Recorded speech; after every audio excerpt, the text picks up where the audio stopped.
विश्वनाथ भगवान के, महाकालेश्वर भगवान के, ओंकारेश्वर भगवान के, कुबरेश्वर महादेव के, तापती महारानी के। हर हर महा, हर हर महा, हर हर महादेव। काशी विश्वनाथ ओगड़दानी त्रिकालदर्शी कैलाशी विनाशी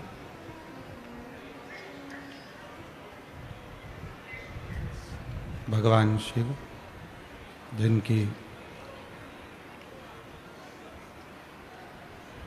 पुनीत पावन पवित्र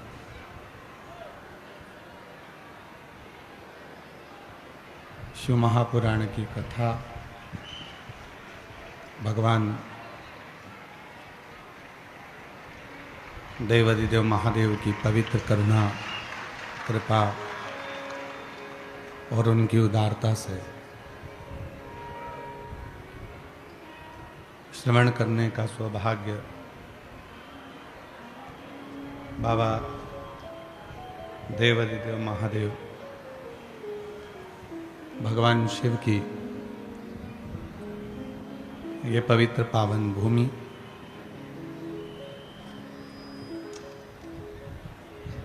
भुसावल माँ ताप्ती का पवित्र तट, जहाँ भगवान शिव की पवित्र पावन कथा श्रवण करने का सौभाग्य प्राप्त हुआ है। सभी भुसावल के रहने वाले जीजी जीजाओं को बहुत सालों से इंतजार था इस पवित्र कथा का।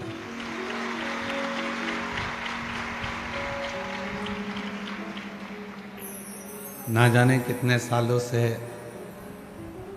आप इंतजार कर रहे थे कब माँ ताप्ती के तट पर देवाधिदेव महादेव की यह पवित्र कथा हो और आप और हम श्रवण करें। ये शिव की विरासत और तेरी कृपा बिना नहीं एक भी लेते हैं श्वास तेरी कृपा से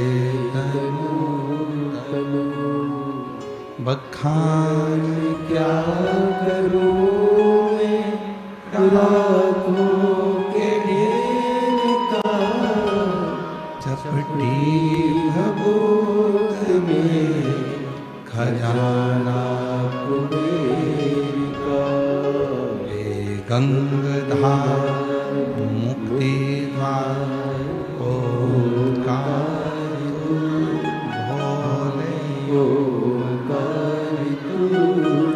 आयो शरण तिहारी शंभु तार तार। शिव की कृपा से, भगवान ओगरदानी की करुणा से भुसावल नगर में माँ ताप्ती के तट पर चंद्रशेखर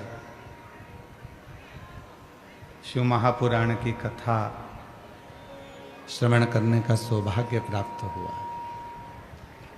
और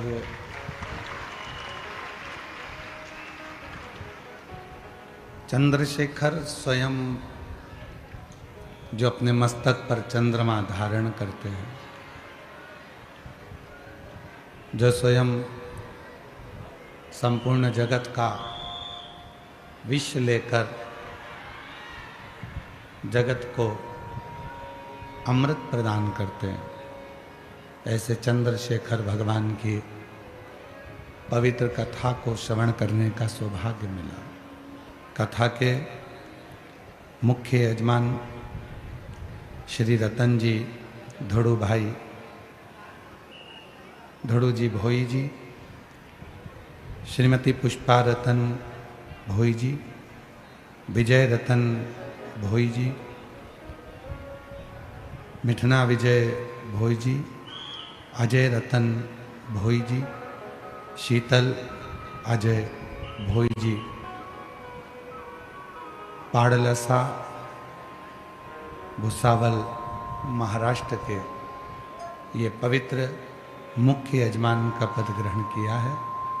यजमान जहाँ बैठे हों एक बार खड़े हो जाए। यजमान जहाँ बैठे हैं एक बार खड़े हो जाए। एक बार यजमान परिवार के लिए जोरदार ताली बजाकर उनके लिए साधुवाद करें।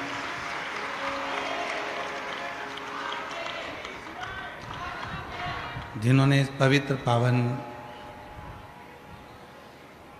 शिव महापुराण की कथा को करवाकर संपूर्ण जगत को सुख प्रदान किया। मैं संपूर्ण भोई परिवार को बहुत बहुत साधुवाद देता हूँ, जिन्होंने भुसावल नगर में इस कथा को कराकर संपूर्ण क्षेत्रवासियों का कल्याण किया। ये पवित्र अवसर है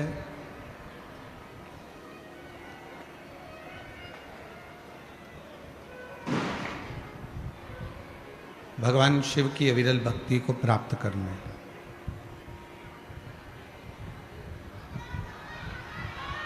ये पवित्र अवसर है भगवान देवाधिदेव महादेव की अविरल भक्ति को प्राप्त करने का।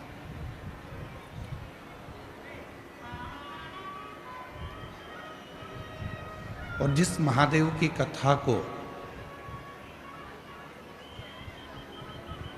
संपूर्ण देशवासी, विदेश में बैठे हुए, देश में बैठे हुए सनातनी इस पवित्र कथा को जो सुन रहे हैं,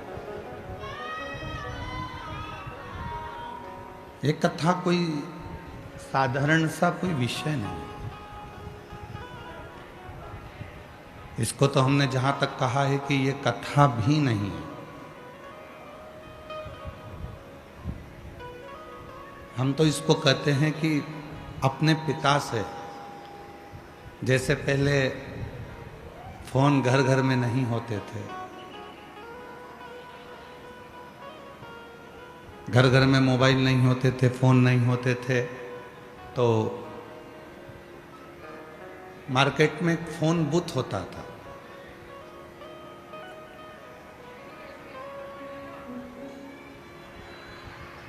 और मार्केट में फोन बूथ होता था, जिस फोन बूथ पर हम जाते थे और जाकर उस फोन बूथ पर थोड़ा सा कुछ देकर बात कर लेते थे।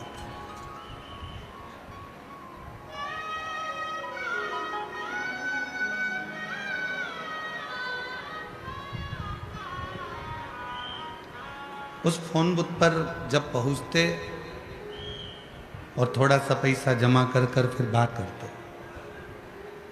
इधर के आवाज, सब पंडालों की आवाज खोल दीजिए।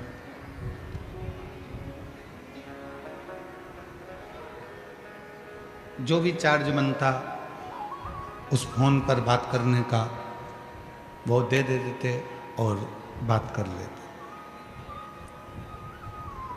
तो कोई कहे कि ये शिव महापुराण की कथा है, तो हम कहेंगे कि ये कथा नहीं है, ये पुराने जमाने का फोन बूथ है, जिस पर पहुंचकर समय देकर परमात्मा से बात करी जाती है।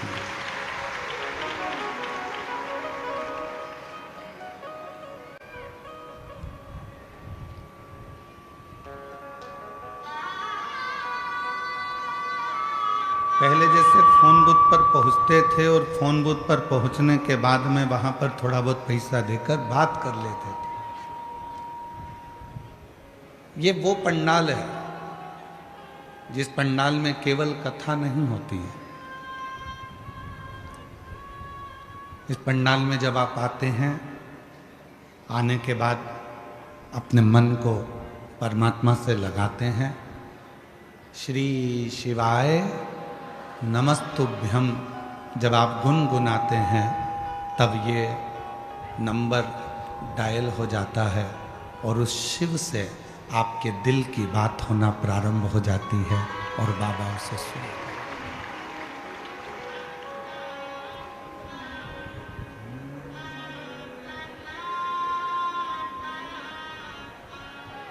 मैंने तेरे ही भरोसे बाबा, तेरे ही भरोसे हवा बिच उड़ती जागी बाबा, डोर तो छड़ी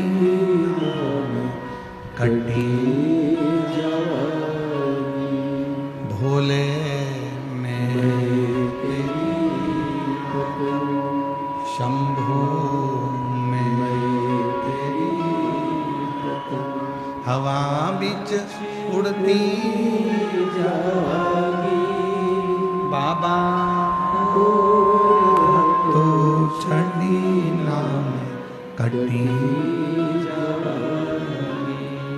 तो अब जिसको भी भगवान से बात करना है, भोलेनाथ जी से बात करना है, शिव जी को अपने मन की बात कहना है, तो उसको भुसावल की इस पवित्र कथा के पंडाल में जाना होगा और श्री शिवाय नमस्तुभ्यम कहना होगा और शिव जी से बात प्रारंभ होगी। बोल बम का नारा है, श्री शिवाय नमस्तुभ्यम।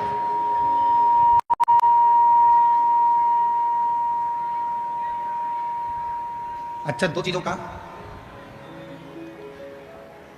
जबरदस्त यदि आनंद लेना है, दो चीजों का यदि जबरदस्त आनंद लेना है तो वो आनंद केवल बचपन में मिल सकता है।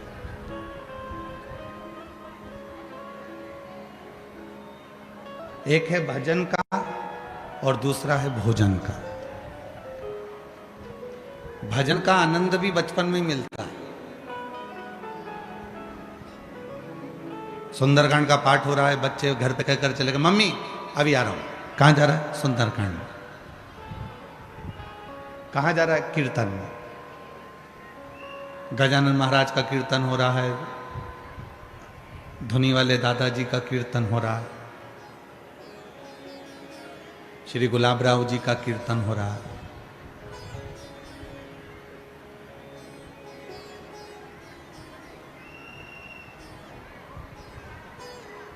कहां जा रहा है? बस अभी आ रहा हूं। दो चीजों का आनंद, जबरदस्त आनंद बचपन में मिल सकता है। एक भोजन का आनंद, दूसरा भजन का आनंद। भोजन का आनंद भी बचपन में जो होता है, कुछ भी मिल जाए खाओ, और खाया पच भी गए, फिर खाया फिर पच गए। दो चीजों का आनंद बचपन में मिलता है और वो है भजन का आनंद और भोजन का आनंद। ये बचपन में नहीं मिलता, ये बचपन में मिलता है।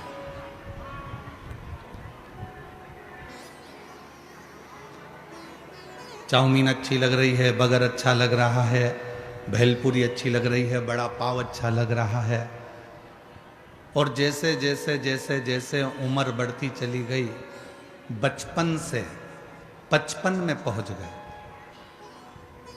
55 के हो गए, और बचपन से जैसी 55 में पहुंचे, 4 बड़ा पाव डट के खा लिया तो बीपी ऊंचा नीचा हो गया।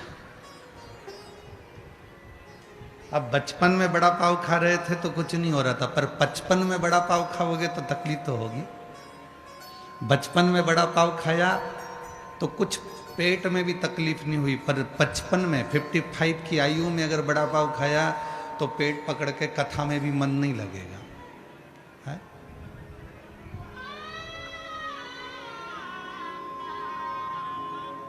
तो भजन का और भोजन का, दोनों का आनंद बचपन में, दोनों का।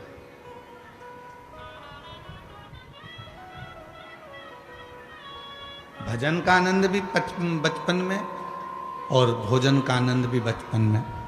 55 की जब अवस्था आती है तो भोजन में भी रुचि नहीं रह पाती और भजन में जबरदस्त मजा की जगह जबरदस्ती लगना पड़ता। भगवान से कुछ मांग लूंगा, भगवान कुछ दे देगा।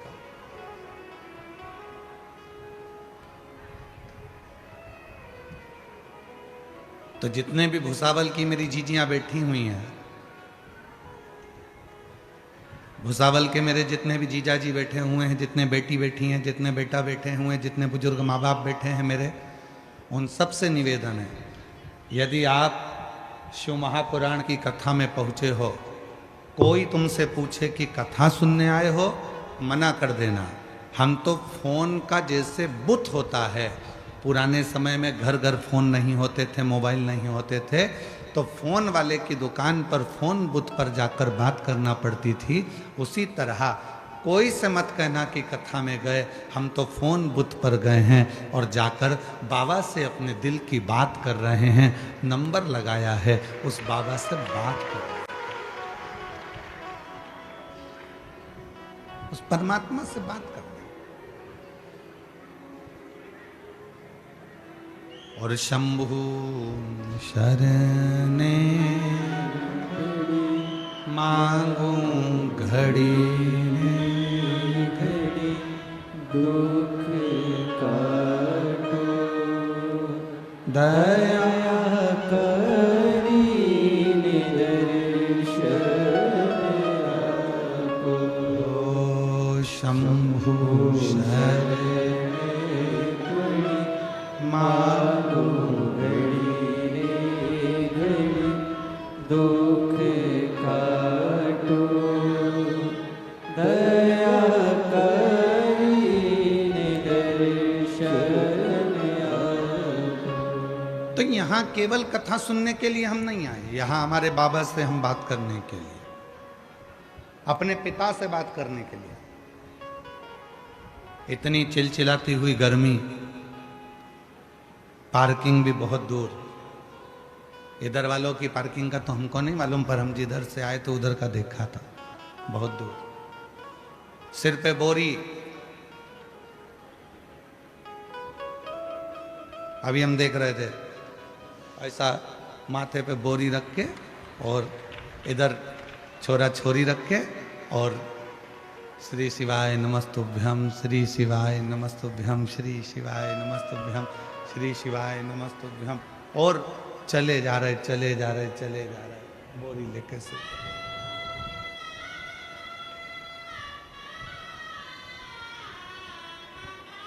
मन में आ भी रहा था कि थोड़ा सा पार्किंग अगर नजदीक में हो जाती तो अच्छा है, फिर मन में आया भोले बाबा मुझे मालूम है तू पैदल क्यों चला रहा है, जरूर इसके तन के जितने भी पाप कर्म होंगे पैदल चला चला कर पसीने में सब निकाल देगा, तब पवित्र कर कर शिव पुराण की कथा में।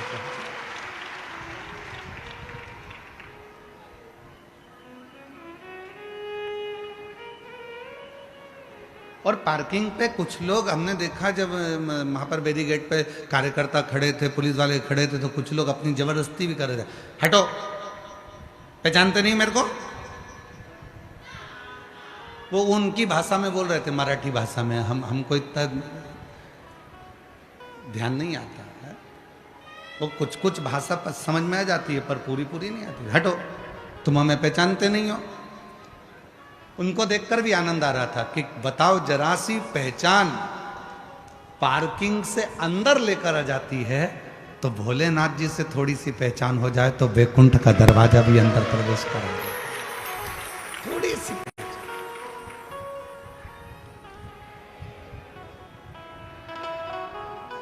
और आपको और हमको ज्यादा पहचान बनाना भी नहीं है, हम हमारी और आपकी भगवान की परमात्मा से हमको पहचान बनाना थोड़ी सी बहुत है।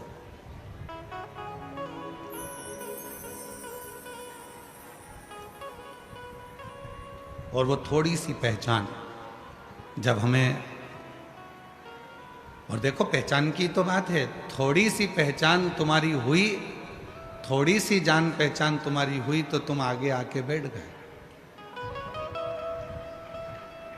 थोड़ी सी जान पहचान। और उसी तरह यदि मेरे भोले बाबा से जान पहचान हो जाती तो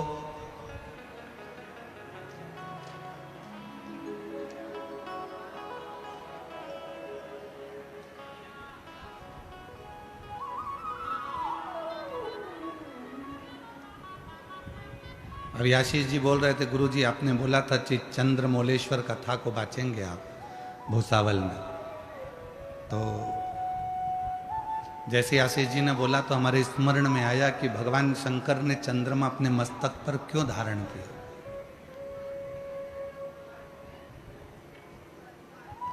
उसको तो श्राप दे दिया था दक्ष प्रजापति ने, कितना दुर्बल हो चुका था। सबसे दुबला चंद्रमा, सबसे क्षीण चंद्रमा, सबसे दुबला चंद्रमा, सबसे पतला चंद्रमा दूज का होता है। जो द्विज का चंद्रमा होता है वो एकदम पतला सा, एकदम दुबला सा होता है, एकदम दुबला। क्यों? शिव महापुराण की कथा कहती है कि चंद्रमा को रोग लग गया था।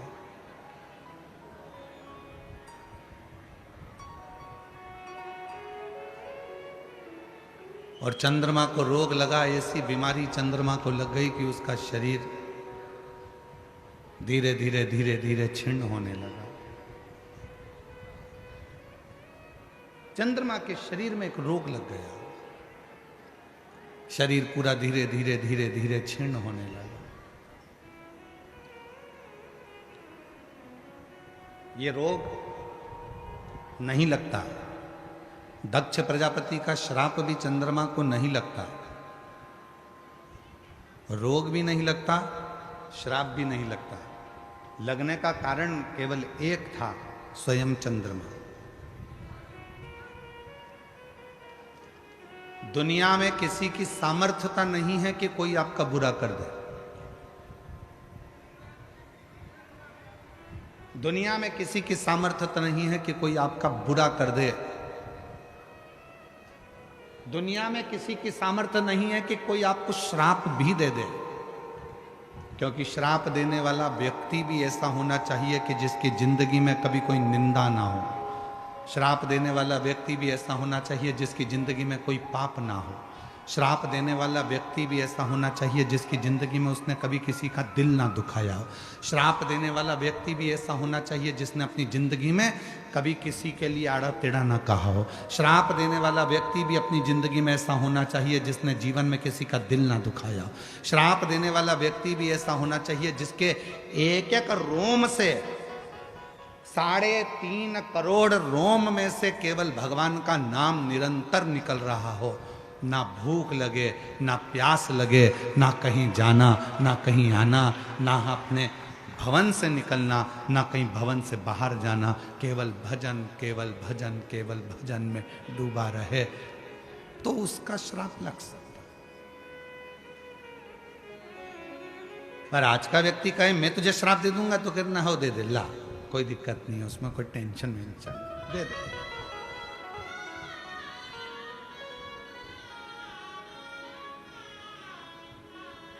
ईर्ष्या रखकर अगर किसी को श्राप दोगे, ईर्ष्या रखकर अगर किसी को बद्दुआ दोगे तो वो खुद को लगना है, दूसरे को नहीं।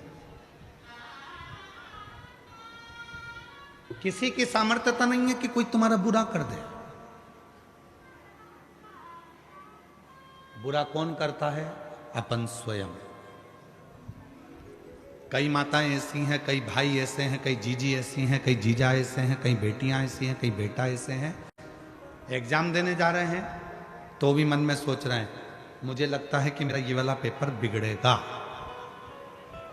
तुमने जब मन में विचार कर लिया कि मेरा ये वाला पेपर बिगड़ेगा तो वो पेपर बिगड़ कर रहेगा, और तुमने सोच लिया कि मुझे कुछ भी नहीं आता तो भी मेरा पेपर भोलेनाथ की कृपा से मैंने जो याद किया है वो आएगा और सफल होऊंगा, तो सफल हो।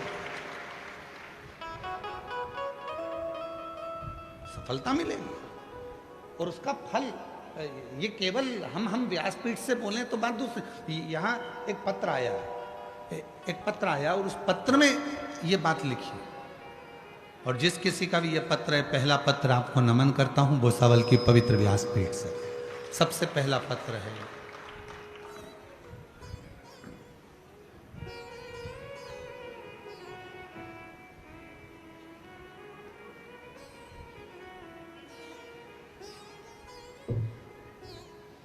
मेरा नाम निशा भरत जोशी, मैं नंदुरबार में रहती हूँ। कहीं बैठी हो, नंदुरबार से आई हूँ। मेरा नाम है निशा भरत जोशी, मैं नंदुरबार में रहती हूँ। कहीं बैठी हो तो हाथ हिला सकती हैं, नंदुरबार से आई हैं। अच्छा, बाजू वाले पंडाल में, ठीक है, आ जाइए। अच्छा, ठीक है, आ जाओ। मेरा नाम निशा भरत जोशी है, मैं नंदुरबार में रहती हूँ गुरुदेव। मेरी शादी को 11 साल हो गए थे, संतान का सुख नहीं हुआ। जब संतान नहीं हुई, डॉक्टरों का इलाज करवाया, आखिरी में डॉक्टरों ने कह दिया कि तुम जिंदगी में कभी मां नहीं बन सकते, कभी मां नहीं बन सकते। ये सुनकर मेरे ससुराल वालों ने मेरा तलाक दे दिया। 11 साल तक मैं अपने घर में रही। 11 साल तक मैं जब मां नहीं बन सकी तो मेरे ससुराल वालों ने मुझे तलाक दे दिया और मेरे पति ने मुझे तलाक दिया। मैं खूब रोती थी गुरुदेव, इतना रोती, अपने आप को कोसती थी कि भगवान तूने मुझे ऐसा बनाया कि मैं कभी मां नहीं बन सकती। मेरे पति ने मुझे छोड़ दिया, तलाक ले लिया। तब मैं बाबा को धन्यवाद देती हूं गुरुदेव, आपकी कथा हम जैसी बहनों के लिए एक बल प्रदान करती है, एक बल। एक बार किसी ने मोबाइल पर आपका छोटा सा वीडियो भेजा, मन कर गया आपको देखने का। कथा सुनी, कथा सुनी, मुझे नहीं मालूम था कि कथा का क्या फल होता है। मोबाइल सामने रखा, आसन लगाया, बैठ गए। आप कहते हो एक चावल का दाना हाथ में रखकर जब हम कथा सुनते हैं और वो चावल शिव को चढ़ाते हैं तो मन की कामना पूर्ण होती है। बस मेरे मन में आया था, बाबा 11 साल तक जिस पति के साथ रही उसने औलाद नहीं हुई तो मेरा तलाक कर दिया। मेरा कहीं भी शादी हो तो बाबा मुझे संतान जरूर देना। पर डॉक्टर ने तो कहा है कि मैं कभी जिंदगी भर मां नहीं बन सकती। तब कथा सुनने का 3 महीना हुआ और एक लड़के का शादी के लिए ऑफर आया और उसको कहा कि मैं मां नहीं बन सकती। उस लड़के ने कहा, सीहोर वाला बाबा कथा कहता है और कथा में कहता है कि जो मांगोगे वो मिलेगा। लड़के ने मुझे समझाया, मैं समझ गई कि मेरे भोले बाबा ने भेजा है और मेरी शादी हो गई 11 साल के बाद दूसरी। मेरा पति मुझे लेकर सीहोर चले गया। वहाँ पर बैठकर हम दोनों पति पत्नी ने कथा सुनी और कथा सुनी, बाबा से विनती करी और बाबा की ऐसी कृपा हो गई गुरुदेव कि बाबा की कृपा से मेरे घर में 21/10/2025 को पुत्र रत्न की प्राप्ति बाबा की कृपा से, शिव की कृपा से। और जो जैसी भावना लाया वो वैसा ही फल पाया, नहीं खाली उसे लौटाया, वो मन ही मन हर्षा, और कर दिया माला माल काशी वाले, लुटा दिया भंडार काशी वाले ने। अगर एलईडी पे पत्र चल रहा है, एलईडी पर अगर पत्र चल रहा है तो इस लाइन को जरूर पढ़ना। मेरे पति ने मुझसे कहा, संतान का सुख ऐसा नहीं है कि नहीं मिलेगा। मेरे पति ने मुझे दिलासा दिया कि ऐसा कुछ भी नहीं होगा, बाबा सबकी सुनता है, हमारी भी सुनेगा। और बाबा ने आखिरी में संतान का सुख।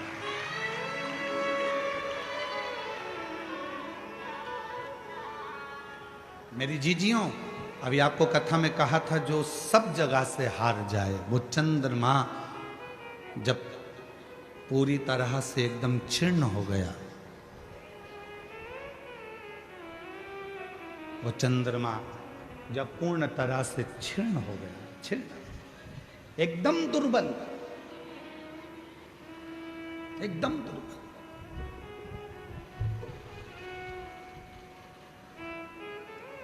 द्विज का जो चंद्रमा होता है, दूज का, और वो द्विज का चंद्रमा इतना दुर्बल हो जाता है, इतना दुर्बल हो जाता है कि उसमें कोई बल नहीं रहता, कोई बल।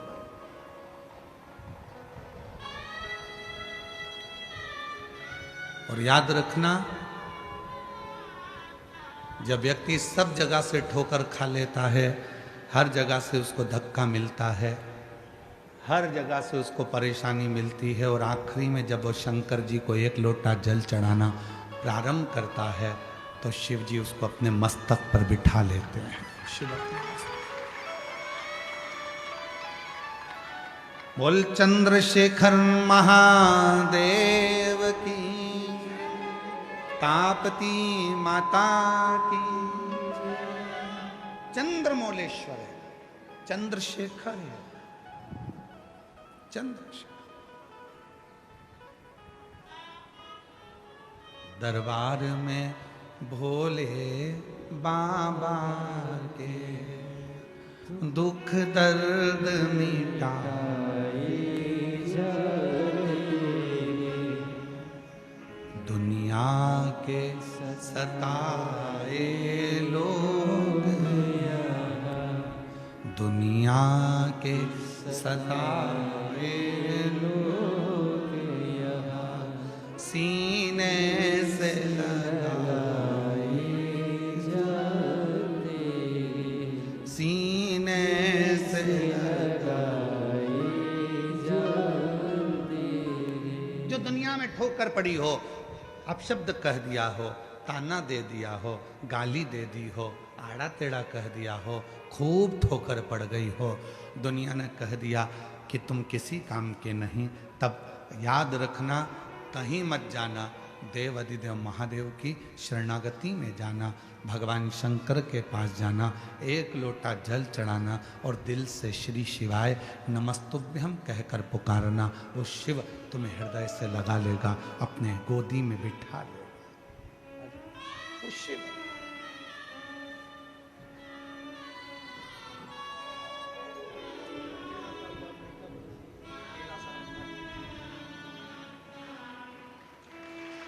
शंभो शंभो शंभो। जैसी भावना लाया वो ऐसा। डॉक्टर मना कर दिए थे, 11 साल ससुराल वालों ने तलाक दे दिया, कोई बात नहीं। पति ऐसा मिला दूसरा, उसने कह दिया क्यों चिंता करती है, वो सबको देता है तो क्या तुझे नहीं देगा। कहा डॉक्टर मना करें, पति कहता है वो सीहोर वाला बाबा है, बैठ के कथा तो सुन, झोली भर ही देता है, वो दे। उसे लौटाया वो मन मन हर्षाया,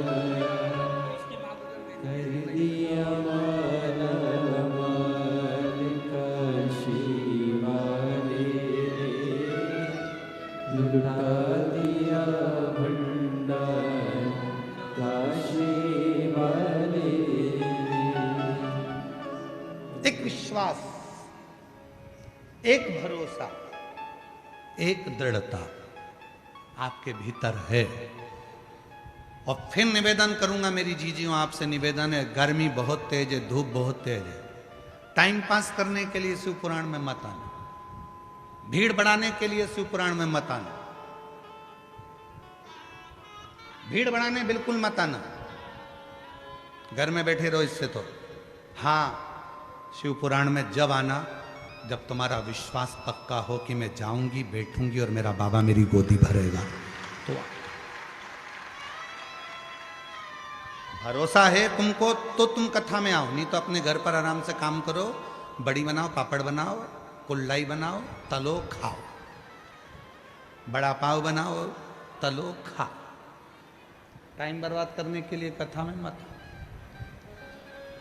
विश्वास है, सुनूंगी, ताप्ती माता के तट पर कथा हो रही है, भूसावल में पहली बार मेरा कुबरेश्वर बाबा आया है, सुनूंगी, वो मेरी गोदी में भर कर देगा, भंडार भर देगा, तो आओ, मत। और जितने आस्था चैनल पर सुन रहे हैं, जितने सोशल मीडिया पर सुन रहे हैं, जितने टीवी पर कथा सुन रहे हैं, आपसे भी निवेदन है, मां ताप्ती के तट से आप ये शिव पुराण की कथा भूसावल महाराष्ट्र की पवित्र भूमि से श्रवण कर रहे हो, आप दिल से इस कथा का रसतत्व ग्रहण करो, दिल से। पवित्र संतों की भूमि है भूसावल, भूसावल के आसपास में संत ही संतों का निवास रहा है। एक तरफ धुनी वाले दादा, एक तरफ गजानन महाराज, एक तरफ गुलाबराव जी, एक तरफ अन्य अन्य संतों की नगरी, ये भुसावल की धरा रही। कोई छोटी मोटी धरा नहीं है भुसावल की। जो कथा आस्था चैनल पर सुन रहे हैं, फेसबुक यूट्यूब पर सुन रहे हैं, उनसे भी निवेदन करूंगा, तुम्हारा मन में विश्वास है, कथा सुनने के लिए बैठे हो, एक चावल का दाना अपने हाथ में लेकर बाबा से विनय कर कर, बाबा से प्रार्थना कर कर उस कथा को सुनो, और आखिरी में तुम्हारे घर में जो शिवलिंग है उस पे वो चावल का दाना समर्पित करो दिल से। समय बर्बाद ना करो। और जो जैसी भावना लाया वो वैसा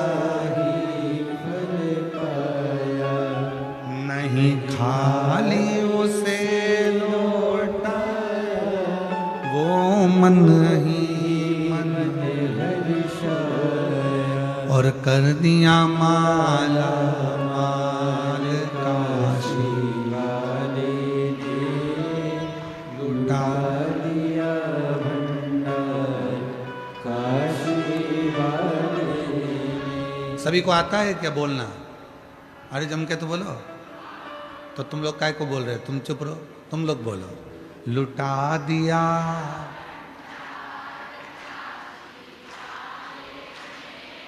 कर दिया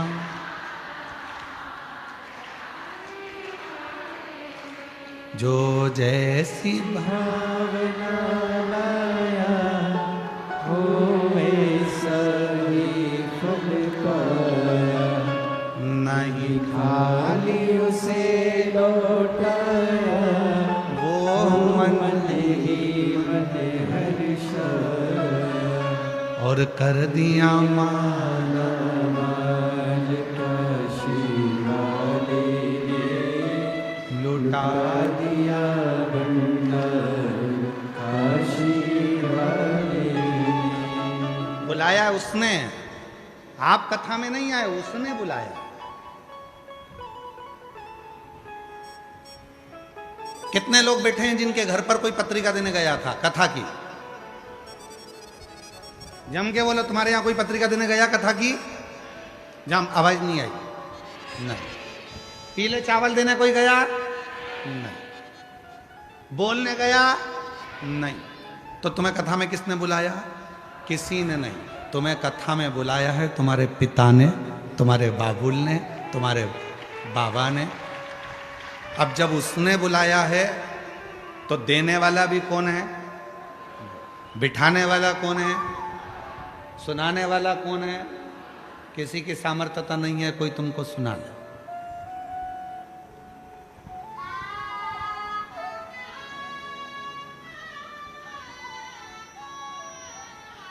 मैं इस भोई परिवार को, श्री रतन जी को, पुष्पा जी को, श्री विजय रतन जी को, विजय जी को, अजय जी को, इन सबको बहुत बहुत साधुवाद देता हूँ। कम से कम आपके माध्यम से कितने सारे शिव भक्त इस पवित्र कथा को श्रवण करें। कितने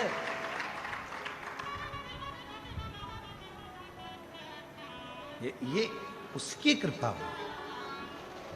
तो चंद्रमा तो ये चंद्रमा को कोई दूसरा श्राप दे या चंद्रमा को कोई अपशब्द कहे या चंद्रमा को कोई आड़ा टेढ़ा कहे वो अपनी जगह पर चंद्रमा को श्राप भी खुद के कारण लगा है। चंद्रमा को अपशब्द भी जो कहा गया वो खुद के कारण कहा गया। चंद्रमा को जो दुख झेलना पड़ा वो खुद के कारण झेलना पड़ा। चंद्रमा को जो तकलीफ झेलना पड़ी वो खुद के कारण हुई है।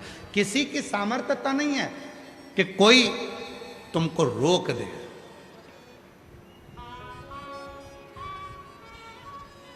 किसी की सामर्थ्य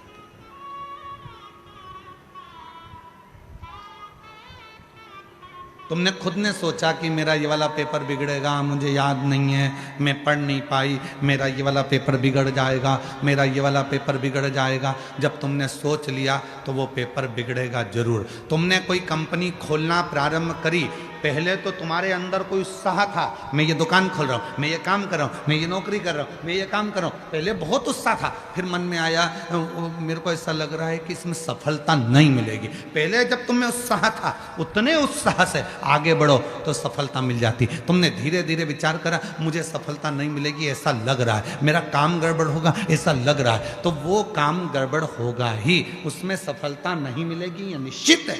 और तुमने सोच लिया कि मुझे सफलता मिलकर ही रहेगी, तो फिर तो काम कैसा भी हो सफलता मिलकर ही रहेगी।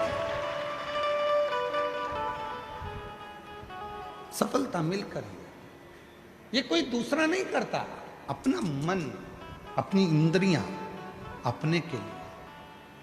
हमेशा अच्छा सोचो। कथा सुनने के लिए आयो, अच्छा सोचो। कथा सुनने आई हूं, मैं जो मांगूंगी वो मुझे मिलेगा। पड़ोसन पूछ रही है क्यों कथा में जा रही है? हाँ, क्या मिलेगा कथा में? तुझे नहीं मालूम, 3 महीने बाद बताऊंगी कि मैंने भूसावल में कथा सुनी थी और ये मांगा था और मेरे बाबा ने ये दिया। अभी नहीं बताऊंगी, 3 महीने। एक व्यक्ति ने एक पत्र लिखा, देखो।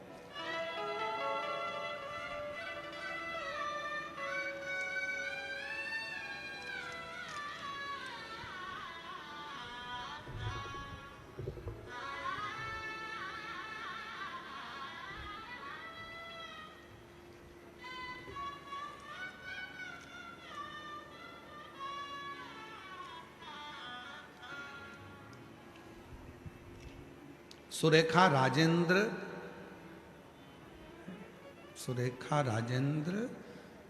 गुंजाल नासिक से आए हैं।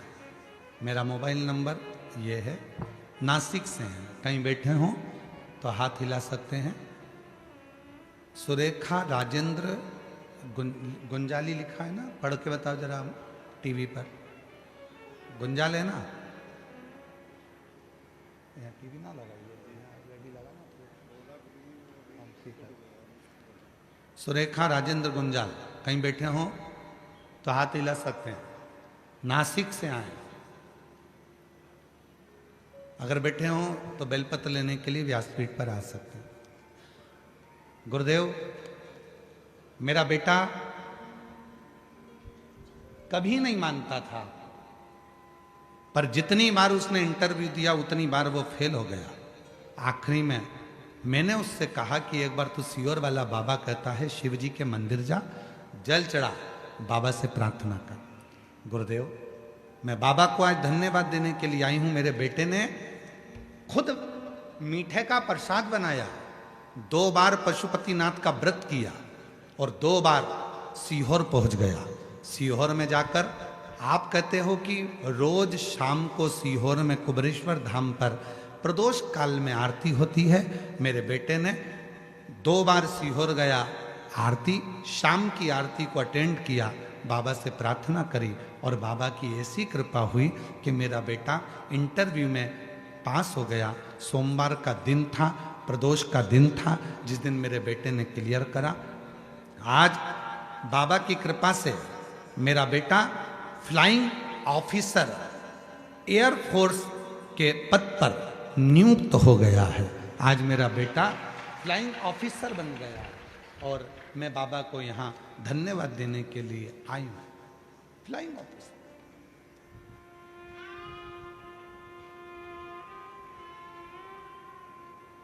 मत मानो, पर घर के माता पिता जब बोलें, एक विश्वास जब आपके अंदर जागृत हो जाए और विश्वास भरोसा दृढ़ हो जाए, तब शिव देना प्रारंभ करता। हार गए, हिम्मत हार गए, हर जगह से परास्त हो गए, ठोकर लग गई, हर जगह से कह दिया गया कि तुम नहीं हो सकते, तब उस पर भरोसा करो, उस पर केंद्रित हो जाओ।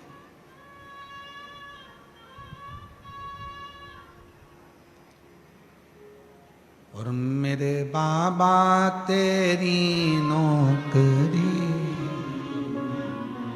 सबसे बढ़िया है, सबसे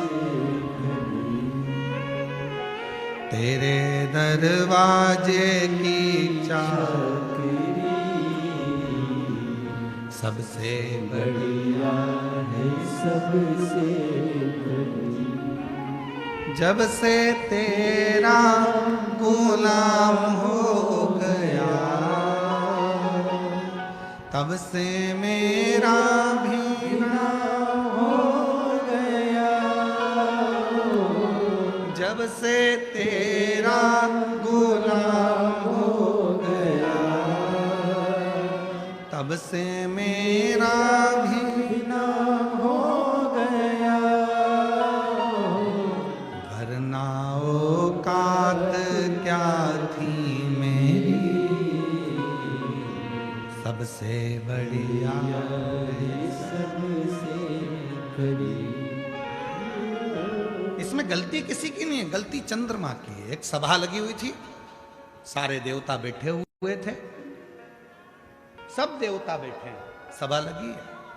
तो सभा में चंद्रदेव का प्रवेश हुआ। चंद्रमौलेश्वर कथा सुन रहे हैं आप सब।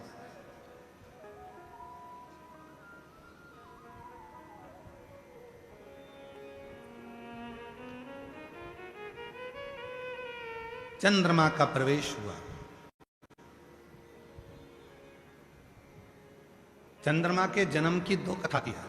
एक समुद्र का मंथन होता है तो 14 रत्न में समुद्र मंथन में चंद्रमा प्रकट होते, विष्णु पुराण। श्रीमद् भागवत कथा कहती है कि आंत्री ऋषि के नयन अश्रु, अनसुईया जी के प्रेम भाव के अश्रु दोनों का मिलन होता है तो चंद्रमा प्रकट होता है। दो कथा थी।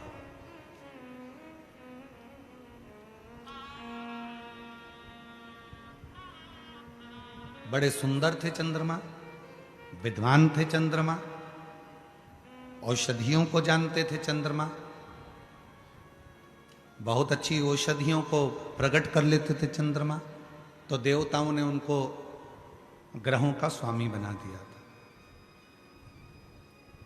ग्रहों का आधिपत्य उनको दे दिया गया था।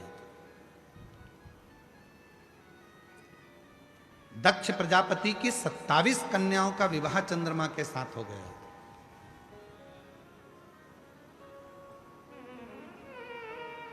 अब इतनी विद्वत्ता देखी तो देवताओं ने उनको ग्रहों का स्वामी बना दिया, ग्रहों का स्थान दे दिया।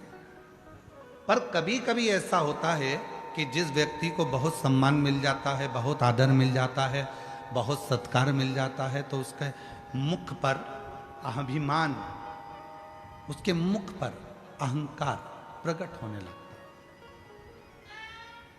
अभिमान आ जाता है।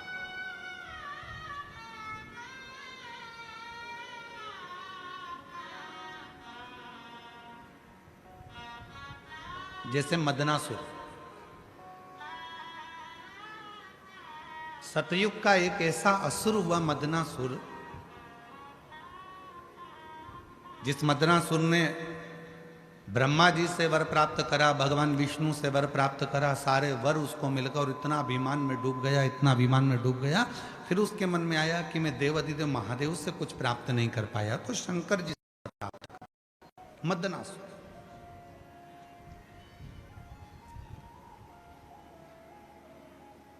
और शिव तो सरल हैं। शंकर भगवान कभी तुम्हारी वीआईपी वस्तुओं से प्रसन्न नहीं होते। शंकर भगवान को प्रसन्न करना है तो एक धतूरा, एक चावल का दाना, धतूरा चढ़ाओ शिवलिंग पे, चावल का दाना सुंदरी की, हाथ रखो चावल के दाने पर और शिव जी से अपने मन की बात प्रदोष के दिन, प्रदोष काल में, शाम के समय चंद्रमौलेश्वर महादेव का नाम लेकर कह दो। 3 महीना तो जाने दो, 3 दिन में वो बाबा मुराद पूर्ण करना प्रारंभ कर दे।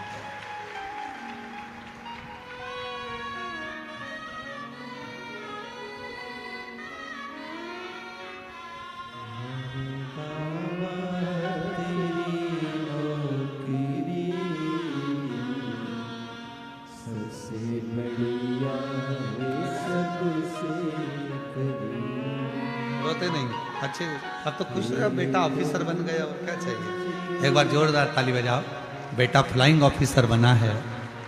और बधाई। रोते नहीं, आंसू पोंछ के जाओ, आंसू पोंछ के जाओ। अच्छा खुश खुश होके जाओ। हाँ? एक बेटे को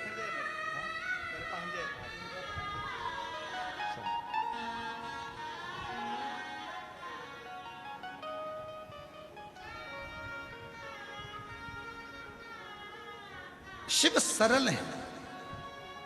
तुम्हारी वस्तुओं को बहुत सारा दिखावा शंकर जी को प्रियता नहीं देता। बहुत सारा आडंबर भी शिव जी को प्रियता नहीं देता।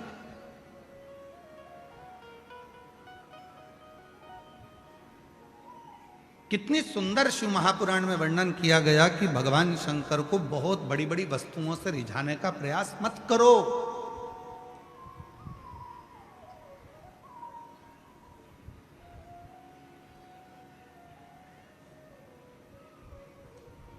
बहुत सारी वस्तुओं से शिव प्रसन्न नहीं होते। शिव को प्रसन्न करना है तो अपने दिल को, अपने मन को कुछ उज्जवल बनाओ। एक पत्र है, एक व्यक्ति ने लिखा, मुझे ऐसी बीमारी ने घेर लिया था जिस बीमारी को जहां खुजाता था वहां से खाल निकलना प्रारंभ हो जाती थी। सोरायसिस जैसी बीमारी हो गई थी, पूरा शरीर सोरायसिस से ग्रसित हो गया था। डॉक्टरों से बात करी तो डॉक्टरों ने कहा ये वो बीमारी है जो मरते दम तक खत्म नहीं होती। सोरायसिस की बीमारी में वो घिर गए। पत्र देखो, सारी मेडिकल की रिपोर्टें भी उसने लगाई।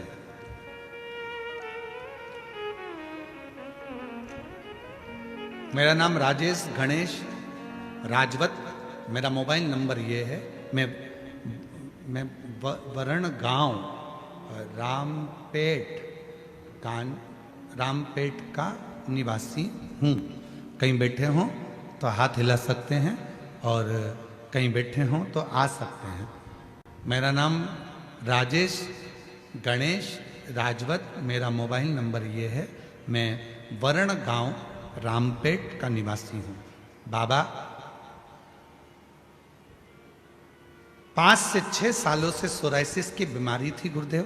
शरीर में खुजली, घंटों तक जबरदस्त चमड़ी से रक्त निकलना और पूरी चमड़ी खरोच खरोच का निकालता जाता। जितनी चमड़ी निकालता उतनी निकलती जाती। सांप के जैसी चमड़ी निकलती गुरुदेव। ऐसी बीमारी ने घेर लिया। डॉक्टर ने कह दिया कि मरते दम तक ये बीमारी नहीं जाएगी, इसकी कितनी भी दवाई खाओ ये बीमारी जाती नहीं। बहुत सारा अस्पताल का कोर्स किया, जलगांव के सबसे अच्छे अस्पतालों में भी इलाज किया, फिर भी गोलियां असर नहीं करती गुरुदेव। तब किसी ने कहा कि वो सियोर वाला बाबा कथा कहता है और वो कहता है कि एक बार यदि पंडाल में बैठकर जो मांगा जाए और पंडाल की मिट्टी को अगर शरीर से लगाया जाए तो उसका फल मिलता है। मैं भी ये सोचकर छत्तीसगढ़ दुर्ग में मेरी दीदी रहती है, जहाँ मैं कथा सुनने के लिए चले गया और छत्तीसगढ़ दुर्ग में मैंने कथा पंडाल में बैठकर सुनी। रोज कथा के बाद में आरती होती, आरती के बाद कर्पूर गौरम होकर मैं नीचे बैठता, वहाँ की मिट्टी को शरीर पर लगाता और बाबा से प्रार्थना करता, बाबा मुझे ठीक कर दो। आज मैं बाबा को धन्यवाद देने के लिए आया हूँ गुरुदेव। मेरे शरीर का पूरा रोग ठीक हो गया, मेरी सोरायसिस की बीमारी खत्म हो गई और आज मैं पूर्ण तरह से स्वस्थ हो गया। अब मैं ना दवाई खाता हूँ ना दवाई लेता हूँ। शिव की कृपा से मेरा पूरा रोग समाप्त हो गया। विश्वास। एक लाइन लिखी है, आप भी पढ़ो जरा एलईडी पर और पढ़कर बोलो जरा। अटका हुआ मेरा सारा काम हो गया, अटका हुआ मेरा सारा काम हो गया। वो काशी वाला मुझ पे मेहरबान हो गया, वो सीहोर वाला मुझ पे मेहरबान हो गया। अटका हुआ मेरा सारा काम हो गया, अटका हुआ मेरा सारा काम हो गया। काशी वाला मुझ पे मेहरबान हो गया, वो काशी वाला मुझ पे किसी भी प्रदोष के दिन एक धतूरा यदि हम शिव जी पे चढ़ा रहे हैं, एक चावल का दाना अशोक सुंदरी वाली जगह पर चढ़ा रहे हैं और अपना हाथ उस चावल के दाने पर रखकर चंद्रशेखर चंद्रमौलेश्वर महादेव के नाम का उच्चारण कर रहे हैं। श्री शिवाय नमस्तुभ्यं, श्री शिवाय नमस्तुभ्यं उच्चारण कर रहे हैं, दिल से प्रार्थना कर रहे हैं, निवेदन कर रहे हैं, नमन कर रहे हैं, बाबा को अपने मन का भाव कर रहे हैं। तो वो 3 महीना तो बहुत दूर है, मेरे बाबा ने अगर कृपा करी तो 3 महीने में मेरा बाबा करुणा करना, दया करना प्रारंभ कर देगा। 3 दिन चंद्रशेखर चंद्रमौलेश्वर।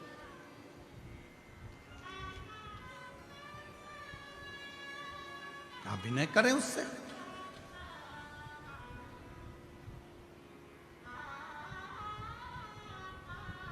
आए हो आप कथा में,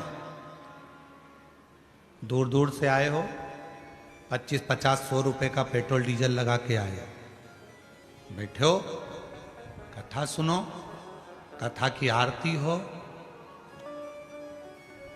प्रणाम करना, रच को अपने मस्तक से लगाना, विनय करना। बाबा बहुत दुखी हूं, मेरे कालाधिपति महाकाल, हे मेरे चंद्रशेखर महादेव, हे मेरे सोमनाथ, हे मेरे मल्लिकार्जुन, बहुत दुखी हूं। मैंने सुना है तेरे दरबार में आया कभी कोई खाली ना गया। मेरे महाकाल, दुनिया के दुख को हरने वाले मेरे दुखड़े को भी दूर कर दे, मुझे तेरी कृपा की दृष्टि कर दे, कृपा की दृष्टि, कृपा की दृष्टि।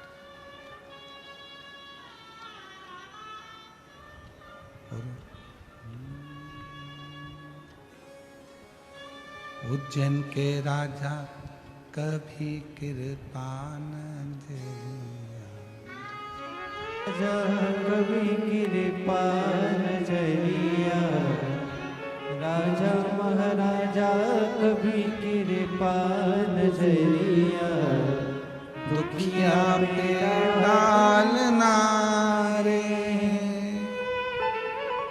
उज्जैन के राजा कभी कृपा नजरिया, मारा महाराजा कभी कृपा नजरिया, दुखिया पे डालना रे।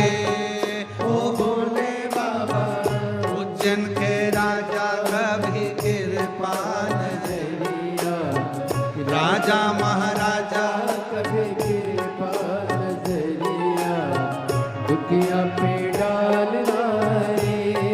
ओ भोले बाबा, उज्जैन के राजा कभी कृपा नजरिया, राजा महाराजा कभी कृपा नजरिया, दुखिया पे डालना रे।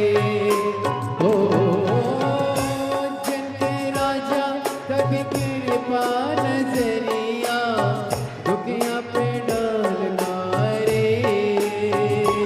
ओ उज्जैन के राजा कभी कृपा नजरिया, दुखिया पे डालना रे।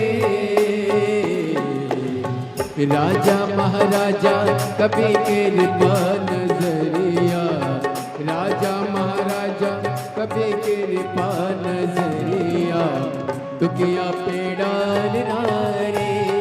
हो भोले बाबा, उज्जैन के राजा कभी कृपा नजरिया, दुखिया पे डालना रे।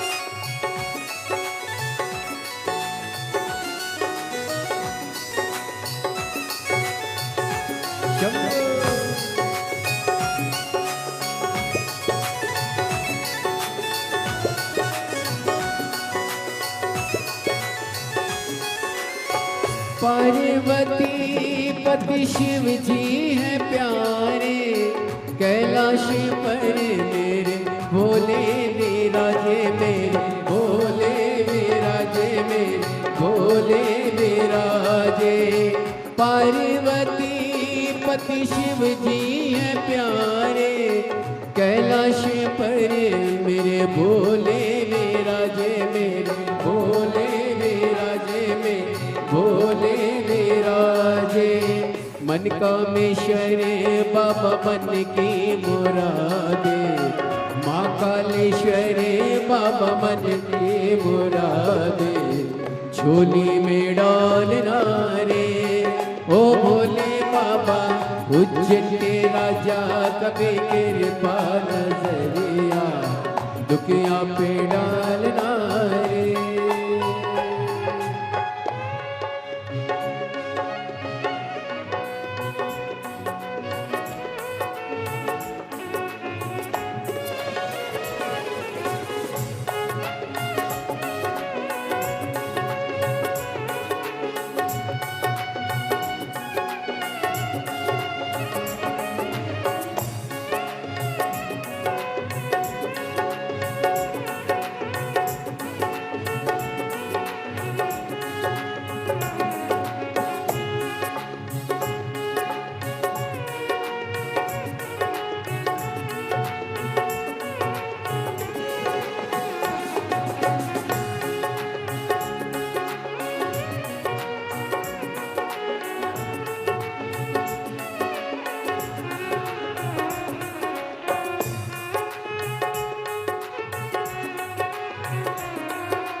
नैनों में ज्वाला, आँखों में ज्वाला, जटा में गंगा, पहने मृग छाला बोल, पहने मृग छाला बोल, पहने मृग छाला।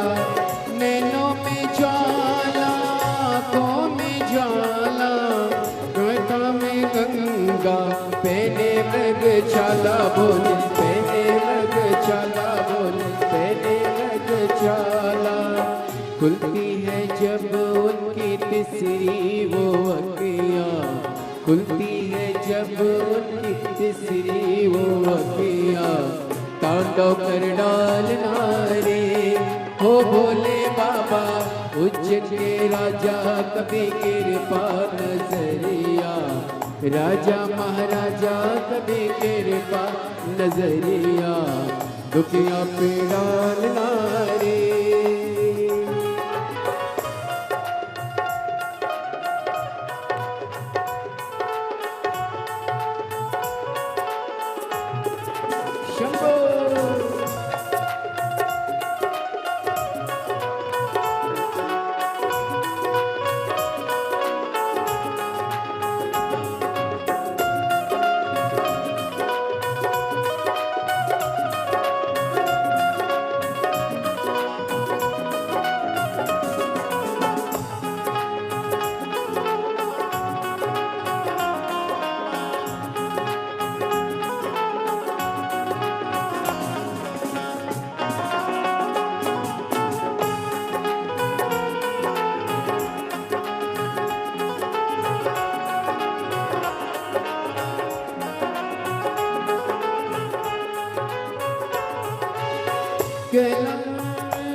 भोले विराजे।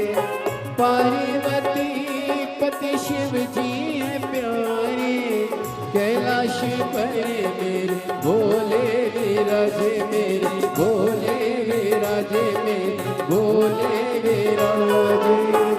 इरादे रोज बनते हैं और बनकर टूट जाते हैं।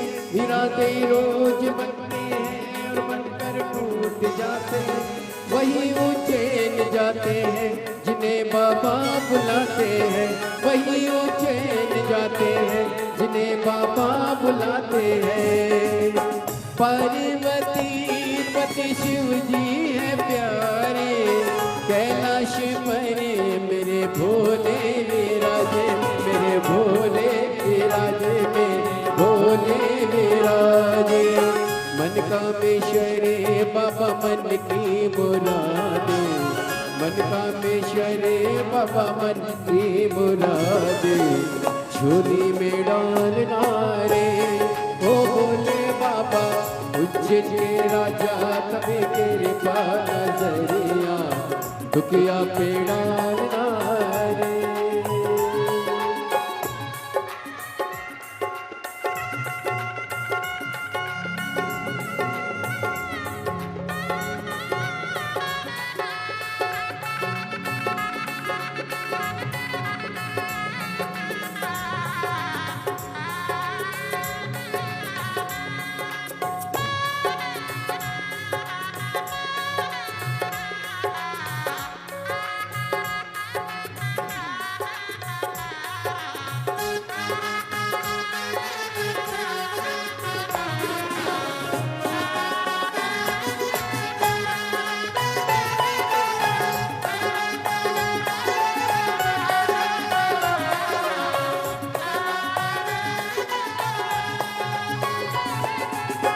उज्जैन के राजा कभी कृपा नजरिया, राजा महाराजा कभी कृपा नजरिया, दुखिया पे डालना रे ओ भोले बाबा। उज्जैन के राजा कभी कृपा नजरिया, राजा महाराजा कभी कृपा नजरिया, दुखिया पे डालना रे ओ भोले बाबा। उज्जैन के राजा कभी कृपा नजरिया, राजा महाराजा कभी कृपा नजरिया, दुखिया पे डालना रे ओ भोले बाबा। उज्जैन के राजा कभी कृपा नजरिया, राजा महाराजा दुखिया पे डालना रे ओ भोले बाबा। उज्जैन के राजा कभी कृपा नजरिया, राजा महाराजा कभी कृपा नजरिया, दुखिया पे डालना रे ओ भोले बाबा। उज्जैन के राजा कभी कृपा नजरिया, राजा महाराजा कभी दुखिया पे ओ भोले बाबा। उज्जैन के